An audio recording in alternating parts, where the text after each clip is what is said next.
what do founders misunderstand about full funnel? ഇത് actually എല്ലാ ഫൗണ്ടേഴ്സിനും ഉണ്ടെന്ന് പറയാൻ പറ്റില്ല.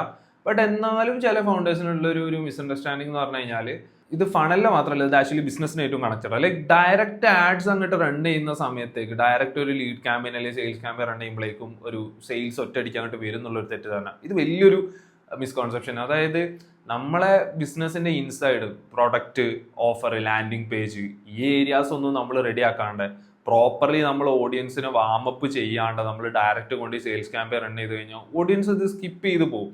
കാരണം അവർക്ക് അവിടെ ഒരു ട്രസ്റ്റും ഇല്ല. അപ്പോൾ നിങ്ങൾ തന്നെ ചിന്തിച്ച് നോക്കുക, ഇപ്പോൾ നമ്മളിപ്പോൾ ഒരു വെള്ളം ചൂടാവാണ്ട് നമ്മൾ അതിൽ ചായപ്പൊടി ഇടുമ്പോൾ ഒരിക്കലും അത് ചായ ആ ഒരു പോയിന്റ് എത്തുന്ന വരെ അത് ചായ ആയിട്ട് മാറില്ല. അതുപോലെ തന്നെ ഓഡിയൻസിന്റെ മൈൻഡ് സെറ്റും അവർക്ക് ട്രസ്റ്റ് ബിൽഡ് ചെയ്യുന്ന വരെ അവയർനെസ് നമ്മൾ കൊടുത്തുകൊണ്ടിരിക്കണം. ത്രൂ കോണ്ടന്റ് ആയിക്കോട്ടെ, ത്രൂ നമ്മൾ ആഡ്സ് ആയിക്കോട്ടെ, അവയർനെസ് കൊടുക്കണം.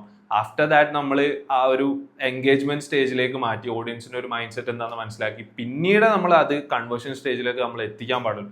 ഡയറക്റ്റ് സെയിൽസിലേക്ക് എത്തുന്ന സമയത്ത് ഇപ്പോൾ എൻ്റെ എക്സ്പീരിയൻസ് ആണെന്നുണ്ടെങ്കിൽ, ഇപ്പോൾ ക്ലയൻസിൽ വന്നൊരു എക്സ്പീരിയൻസ് ആണെന്നുണ്ടെങ്കിൽ ഫണൽ ബ്രേക്ക് ആവാന്നല്ലാണ്ട് അവിടെ ഒരു ഹ്യൂജ് ലെവൽ റിസൾട്ടിലേക്ക് വർക്കൗട്ട് ചെയ്തെടുക്കാൻ പറ്റില്ല.